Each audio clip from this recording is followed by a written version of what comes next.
Hello everyone. तो आ गया है सांसों में बसी हो तुम का न्यू एपिसोड। अब तक हमने सुना कि कैसे आहाना जो आर्यांश का वेट अपने कमरे में ही कर रही थी, पर बहुत रात होने की वजह से वो अपने कमरे के सोफे में ही बैठे बैठे सो गई। रात के करीब 2 बज गए। तभी आहाना को नींद में ही अपने पैरों में कुछ गुदगुदी सी महसूस होने लगी। आहाना जो डर के मारे जल्दी से अपनी आंखें खोल अपने पाँव की तरफ देखती है। वो हैरान होकर बोली, आर्यांश, आप ऐसे जमीन पर क्यों बैठे हुए हैं? प्लीज उठिए। आर्यांश जो थोड़ा हंसते हुए बोले, तुम बिना आना देख तो लो मैं कर क्या रहा हूँ। आहाना उनके हाथों की ओर देखती है तो उसने देखा कि आर्यांश उसके पाँव में पायल पहना रहे थे। आहाना पायल को देख मुस्कुरा उठी और खुशी से आर्यांश को कहा, ये पायल आप मेरे लिए लेके आए हैं? आर्यांश जो उसके पाँव को अपने थाइस में रखते हुए बोले, हाँ, सुबह से सोच रहा था कि क्या दूं तुम्हें ऐसा जो तुम्हें बहुत पसंद आए। फिर इंटरनेट पे सर्च किया तो पता चला कि औरतों को गहने बहुत पसंद होते हैं। बस ज्वेलरी शॉप में गया और जो जो पसंद आया वो तुम्हारे लिए ले लिया।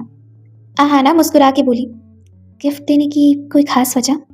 आर्यांश जिन्होंने अब तक आहाना के दोनों पैर में वो खूबसूरत पायल पहना दिए और उसके नाजुक पाँव को चूमते हुए कहा, खास तो तुम खुद ही हो, तो फिर मुझे किसी वजह की क्या जरूरत? आहाना जो ये सुन शर्मा के अपनी पलकें झुका लेती है। आर्यांश जो वहां से उठते हैं और सभी ज्वेलरी जो उन्होंने आहाना के लिए खरीदी थी वो उसे लेके आते हैं। उनके हाथ में करीब 15 से 16 बैग्स थी। वो उन बैग्स को सोफे में रखते हुए बोले, ये सब सिर्फ तुम्हारे लिए। आहाना जो इतनी सारी बैग्स देख चौंक गई और बोली, इतना खर्चा करने की क्या जरूरत थी?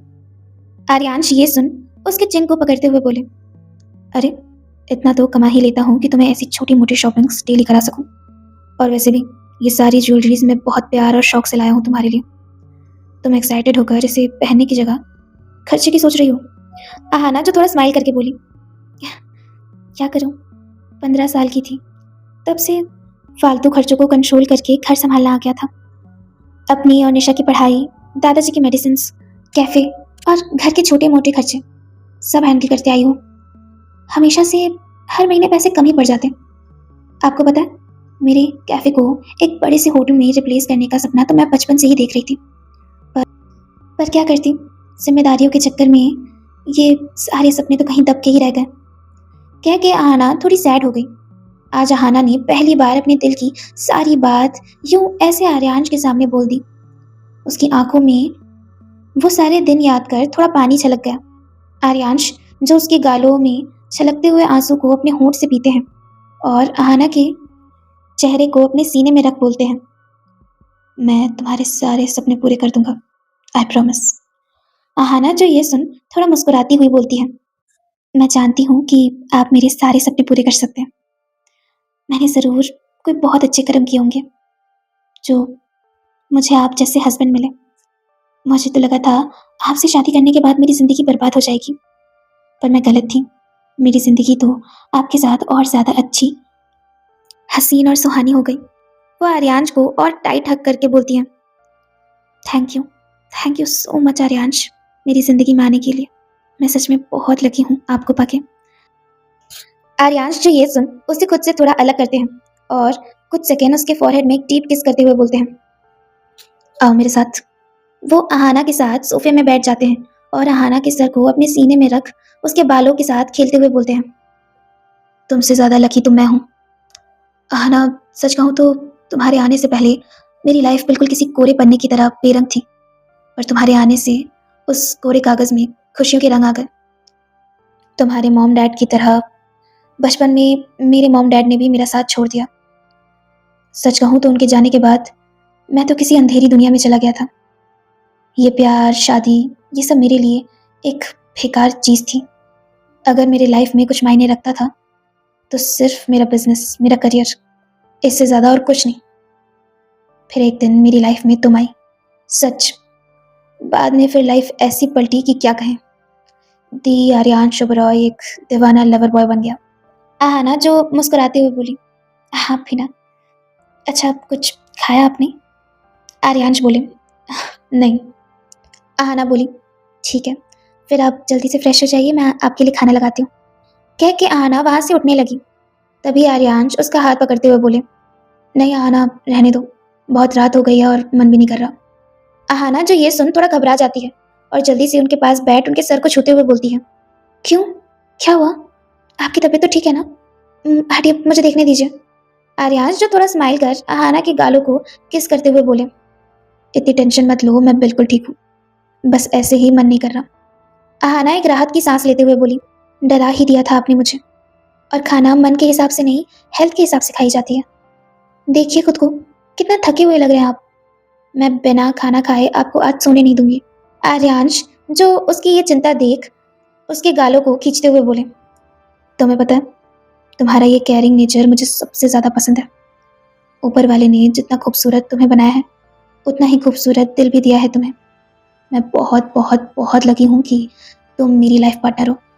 आहाना थोड़ा स्माइल करती है और उनके गालों में हल्की सी किस करके बोलती है, अगर मुझे पाके आप लकी हैं तो आपको पाके मैं सुपर डुपर लकी हूँ।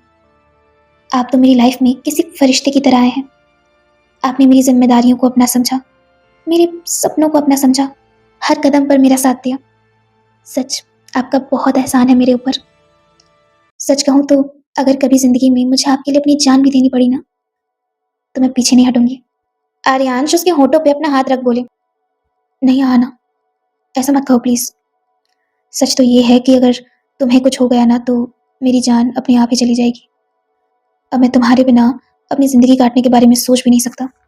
आहाना जो उनके हाथों को अपने होठों से हटा थोड़ा इमोशनल होकर बोली, मैं भी आपके बिना नहीं रह सकती Aaryansh, because I love you. Aaryansh बोले, I love you too Aahana, कह के उन्होंने अपने होठ आहाना के होठों पे रख दिए और उसे बड़ी पैशनेटली किस करने लगे। आहाना भी उनका पूरा साथ दे रही थी। आर्यांश जो धीरे धीरे बहुत ज्यादा वाइल्ड हो गए थे, उन्होंने आहिस्ता आहिस्ता आहाना के सीने से उसका पल्लू हटा दिया और उसके नेक पे किस करने लगे। आहाना भी उनमें डूब ही जा रही थी, पर वो खुद को कंट्रोल कर आर्यांश को खुद से थोड़ा दूर करती है और उनके कानों के पास जाके आहिस्ता से बोलती है, जल्दी जाके फ्रेश हो जाइए, मेरे पास आपके लिए एक स्पेशल सरप्राइज है। कह के आहाना वहां से अपना पायल छनकाते हुए चली जाती है। आर्यांश जो आहाना की ये अदा देखते ही रह गए। वो थोड़ा मुस्कुराते हैं और क्लोजेट में चेंज करने के लिए चले जाते हैं। थोड़ी देर में ही आर्यांश जो क्लोजेट से निकले तो सामने की ओर देख हैरान ही रह गए। पूरे रूम की लाइट्स डिम थी और उस हल्की सी रोशनी में एक खूबसूरत हसीना जो सोफे में बैठी टेबल में कैंडल्स जला रही थी। उस रूम का माहौल बहुत ज्यादा रोमांटिक था। आर्यांश जो मुस्कुराते हुए उसके पास आए। लाइट्स कम होने की वजह से वो आहाना को ध्यान से नहीं देख पाए। आहाना जिसका चेहरा भी अभी दूसरी ओर था, वो टेबल में रखे खाने को सेट कर रही थी। पर जैसे जैसे आर्यांश आहाना के करीब आने लगे, वो उसे अच्छी तरीके से देखने लगे। उस हल्की सी लाइट में आहाना की खूबसूरती तो मानो चमक रही थी।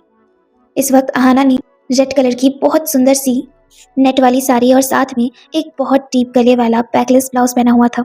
आर्यांश जो उसके खूबसूरत बदन को देखते ही रह गए। आज आहाना सच में किसी डॉली की तरह लग रही थी। आर्यांश उसे बेताबी से दूर खड़े घूरे जा रहे थे। तभी आहाना की नजर आर्यांश पे गई। वो उन्हें देख बहुत ज्यादा खुश हो गई और भाग के उनके गले से लग गई। आर्यांश भी उसे खुशी से अपने बाहों में भर लेते हैं और उसके कोमल कमर और आधी खुली पीठ पर हौले हौले अपना हाथ चलाने लगते हैं। आहाना जो अंदर ही अंदर थोड़ा मुस्कुराती है और आर्यांश से दूर हो उनकी आंखों में आंखें डाल पूछती है, कैसी लग रही हूँ मैं? आर्यांश जो आहाना को वापस अपनी ओर खींचते हुए बोलते हैं, बिल्कुल किसी डॉल की तरह, नाजुक और बेहद खूबसूरत। आहाना जो ये सुन थोड़ा स्माइल करती है और आर्यांश को सोफे के पास लाते हुए बोलती है, आज का पूरा डिनर मैंने स्पेशली आपकी पसंद का बनाया है। अब चलिए जल्दी से खाते हैं, मुझे बहुत भूख लग रही है। आर्यांश आहाना की ये सारी बातें सुन होश में आए और हैरानी से कहा, व्हाट? तुमने अब तक डिनर नहीं किया? मैंने कहा था ना खाना खा लेना और सो जाना, मुझे आने में लेट हो जाएगा। आहाना उनके हाथों को पकड़ मासूमियत के साथ बोली, आप इतना गुस्सा क्यों कर रहे हैं? मेरी तरह आपने भी तो डिनर नहीं किया ना। आर्यांश आहाना की ये आवाज़ सुन खुद को थोड़ा शांत करते हुए बोले, आहाना माय लव, मेरी लाइफ का शेड्यूल हो जाता है कभी ऊपर नीचे, पर मैं नहीं चाहता कि इसकी वजह से तुम भी सफ़र करो। तुम मुझे प्रॉमिस करो कि मैं टाइम से आऊँ या ना आऊँ, पर तुम टाइम से खाना ज़रूर खाओगी। आहाना उनसे दूर होते हुए बोली, बिल्कुल भी नहीं, मैं आपकी एक बात नहीं सुनूंगी इस मामले में, मैं ऐसी ही हूँ। अब ये सारी बातें छोड़िए और कुछ खा लीजिए और प्लीज़ मुझे भी कुछ खिला दीजिए, नहीं तो मैं भूख के मारे पागल हो जाऊंगी। आर्यांश आहाना का नाक थोड़ा खींचते हुए बोले, माय ब्यूटीफुल प्रिंसेस, आप बैठो, मैं अभी डिनर करवाता हूँ आपको। कह के दोनों डिनर करने के लिए बैठ गए। यहाँ दूसरी तरफ विक्रांत का कमरा। विक्रांत बेड में बेचैनी से लेटा हुआ था। उसके दिलो दिमाग में बस निशा छाई हुई थी। आज उसकी और निशा की बिल्कुल भी बात नहीं हो पाई थी। वैसे तो विक्रांत ऑफिस में भी निशा से कॉल पे बात कर लिया करता था, पर आज आदित्य के आने से वो बहुत इनसिक्योर हो गया था।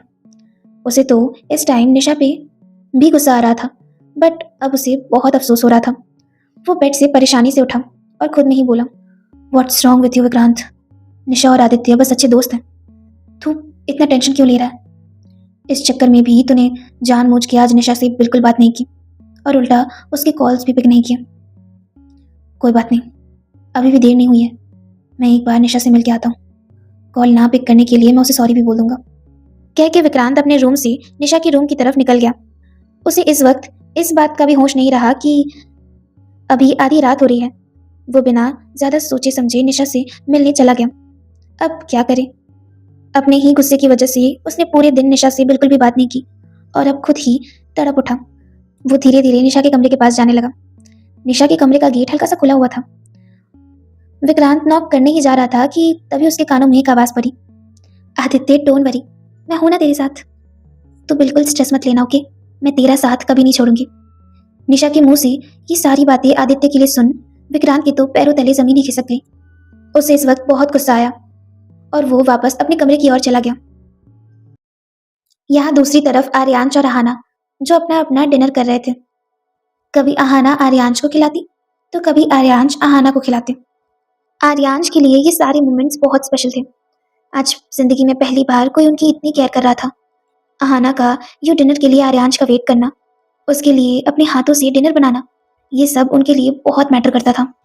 तभी अहाना आर्यांश से पूछती है, आर्यांश डिनर कैसा लगा आपको? आर्यांश उसके गालों में एक सॉफ्ट से किस करके बोले, बिल्कुल तुम्हारी तरह, बहुत टेस्टी। अहाना थोड़ा हंसते हुए बोली, अभी तो मेरी स्पेशल डिश बाकी है। आर्यांश उसे नशे से देखते हुए बोले, सही कहा, ये डिश तो बहुत टेस्टी लग रही है, अब और वेट नहीं होता। कह के वो अहाना के लिप्स की तरफ बहुत बेताबी से झुकने लगे। अहाना उसी वक्त अपना हाथ आर्यांश के होठों में रख प्यार से बोली, मैं इसकी बात नहीं कर रही हूँ हस्बैंड जी। कह के वो टेबल से एक बाउल का ढक्कन उठाती है और कहती है, इसकी बात कर रही हूँ। आर्यांश ने कहा, खीर? अहाना बोली, हाँ, सब कहते हैं कि मैं बहुत अच्छा बनाती हूँ, इसीलिए आपके लिए भी बनाया। अब जल्दी से मुझे खा के बताइए कि कैसी बनी है।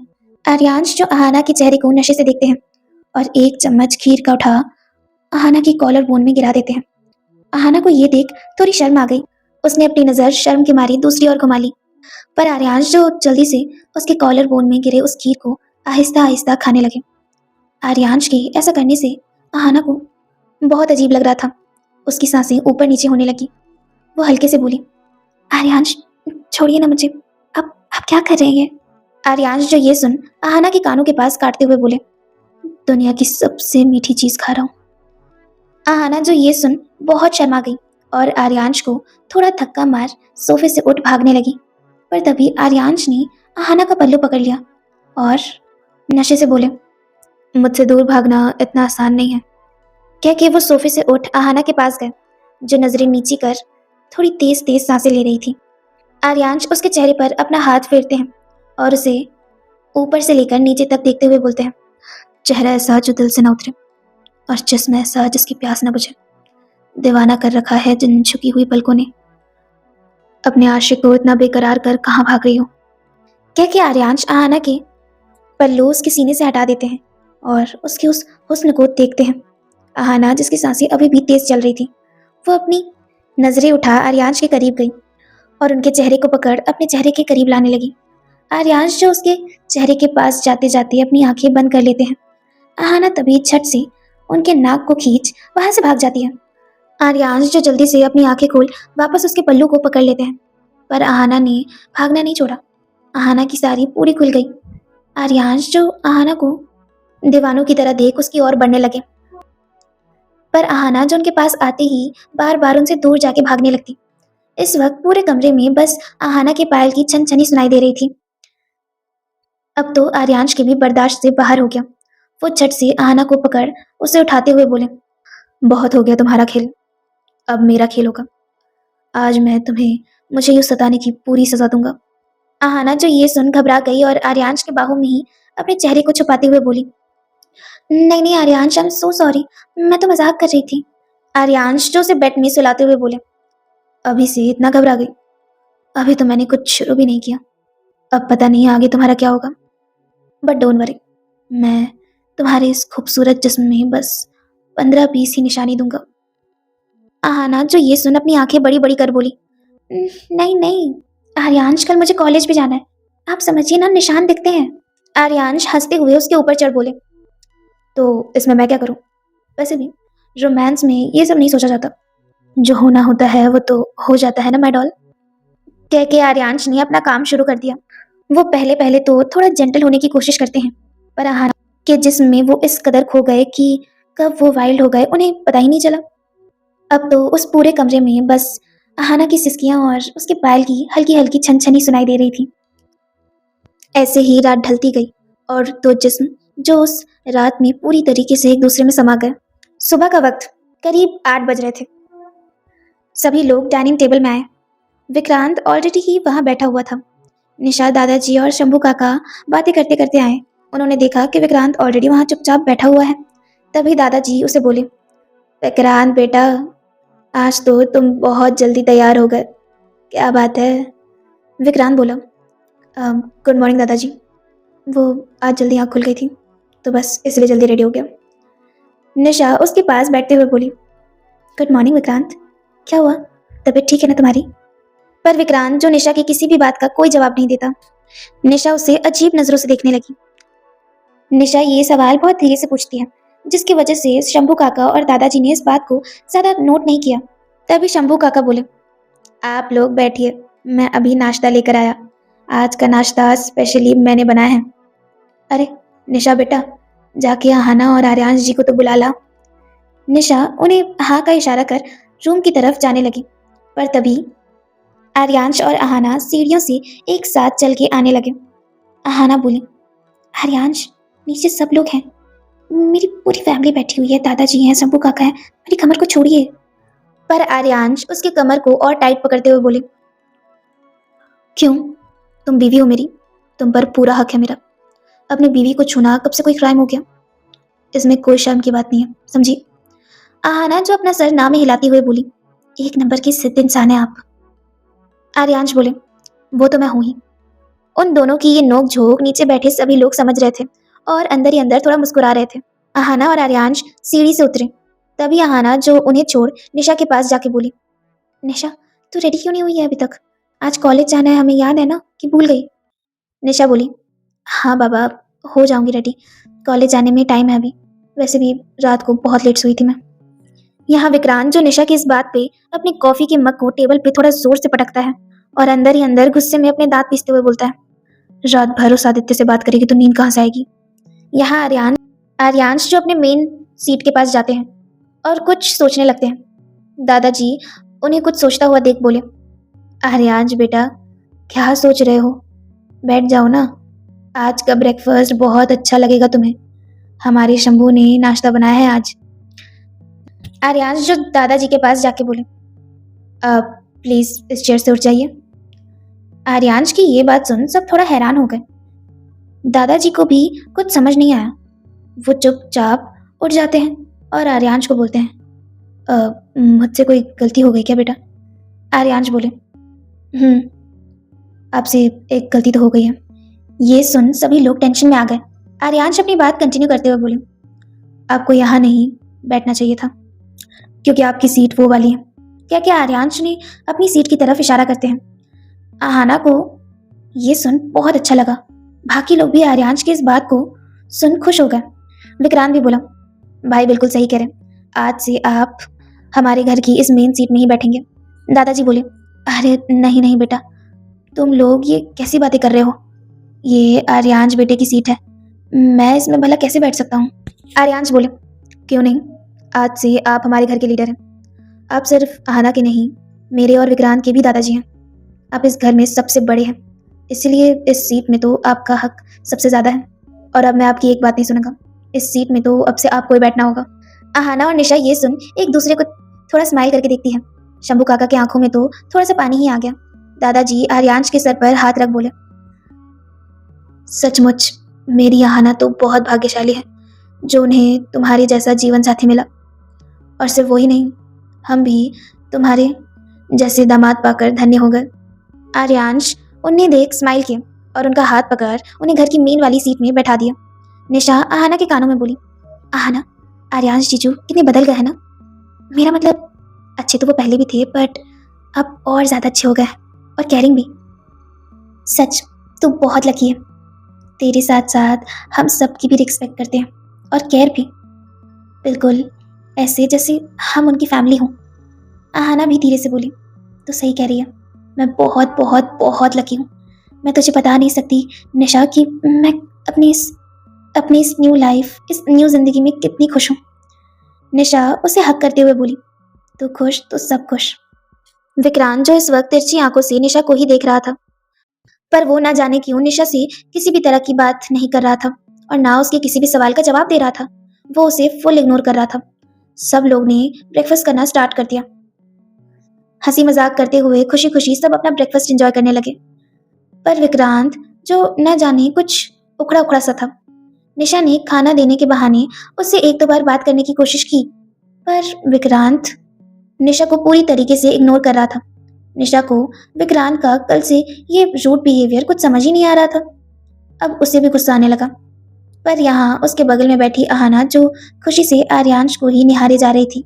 आर्यांश भी उसे बीच बीच में देख के एक प्यारी सी स्माइल देते। आहाना को अपने आर्यांश पे और ज्यादा प्यार आ रहा था। आज उसकी नजरों में आर्यांश की इज्जत और ज्यादा बढ़ गई थी।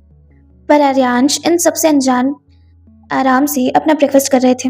कुछ देर बाद जब सबने अपना अपना ब्रेकफास्ट कंप्लीट कर दिया तो आर्यांश बोले, मैं आज शाम एक छोटी सी पार्टी रखना चाहता हूँ। मेरे किसी भी बिजनेस पार्टनर और करीबी लोगों को अभी तक आहाना के बारे में नहीं पता। मैं आज ऑफिशियली सबको बताना चाहता हूँ कि मेरी वाइफ आहाना है। बाकी सब तो ये बात सुन बहुत खुश हो गए, पर आहाना हैरान रह गई। वो बोली, क्या कहा? पार्टी? वो भी आज ही? आर्यांश, इतनी जल्दी सब कुछ कैसे होगा? विक्रांत अपनी भाभी की तरफ देख थोड़ा स्माइल करते हुए बोला, भाभी डोंट वरी, पार्टी घर में ही होगी। भाई ने सारे अरेंजमेंट्स कर दिए हैं। और इतना ही नहीं, मैंने तो आप लोगों के हनीमून की टिकट्स भी बुक कर दी है स्विट्जरलैंड की। विक्रांत जो फ्लो में वो बातें भी बोल गया जो उसे नहीं बतानी चाहिए थी। जैसे ही उसे रियलाइज हुआ तो वो थोड़ा डरते हुए अपने भाई की ओर देखता है। आर्यांश जो इस वक्त उसे गुस्से से घूरे जा रहे थे, वो अपने मन में बोले, मेरा पूरा सरप्राइज स्पॉइल कर दिया इसने। विक्रांत आर्यांश को इशारे से कान पकड़ के सॉरी बोलता है, पर आर्यांश उसे सबके सामने कुछ नहीं बोलते। पर यहाँ आहाना और बाकी लोग तो खुशी से बहुत ज्यादा एक्साइटेड हो गए और आहाना को कांग्रेट्स करने लगे।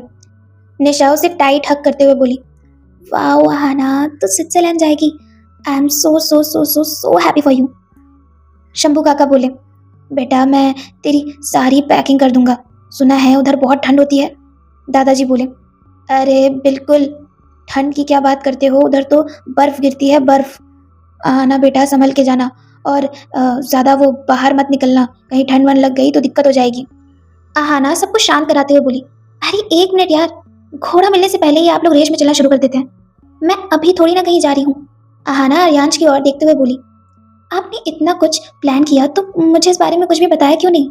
आर्यांश जो ये सुन वापस विक्रांत की ओर गुस्से से देखते हुए बोले, क्या करूं, मुझसे ज्यादा कोई और एक्साइटेड था, इसीलिए सारा प्लान पहले ही उगल दिया। विक्रांत जो ये सुन अपनी नजरें नीचे कर लेता है। सब लोग आर्यांश की कही गई बात का मतलब समझ जाते हैं। आर्यांश बोले, पार्टी घर में ही होगी और आप लोग के कपड़े वगैरह के लिए डिजाइनर्स आ जाएंगी, इसीलिए किसी को कोई स्ट्रेस लेने की जरूरत नहीं है। दादाजी निशा और आहाना को बोले, आहाना बेटा, तू और निशा भी आज कॉलेज मत जा, घर में पार्टी होने वाली है भाई। आज कॉलेज जाओगी तो दोनों थक जाओगी। आहाना बोली, ओके। निशा आहाना के कान में बोली, अच्छा आहाना, चल मैं अभी रूम से आती हूँ। हाँ, कह के निशा वहां से चली जाती है। विक्रांत निशा को जाते हुए देखता है। तभी आर्यांश बोले, मैं आज घर में ही रहूंगा और घर से ही काम कर लूंगा। विक्रांत, तुम क्या करोगे? विक्रांत बोला, भाई मैं भी आज घर में रुक जाता हूँ। तभी दादाजी आहाना को बोले, अरे आहाना बेटा, आदित्य को बोलना मत भूलना, याद से कॉल करके उसे बुला लेना आज शाम की पार्टी में। आदित्य का नाम सुन विक्रांत को थोड़ा गुस्सा आ गया। वो चुपचाप वहां से उठ के चला गया। विक्रांत के इस एक्सप्रेशन को आहाना ने नोट किया, पर उस टाइम उसे कुछ समझ नहीं आया। यहाँ विक्रांत जो अपने रूम की ओर जाते जाते रुक गया। उसे किसी की जोर जोर से हंसने की आवाज आई। वो उस ओर जाके देखा तो ये आवाज निशा के कमरे से आ रही थी। विक्रांत को लगा कि निशा का मूड अच्छा है।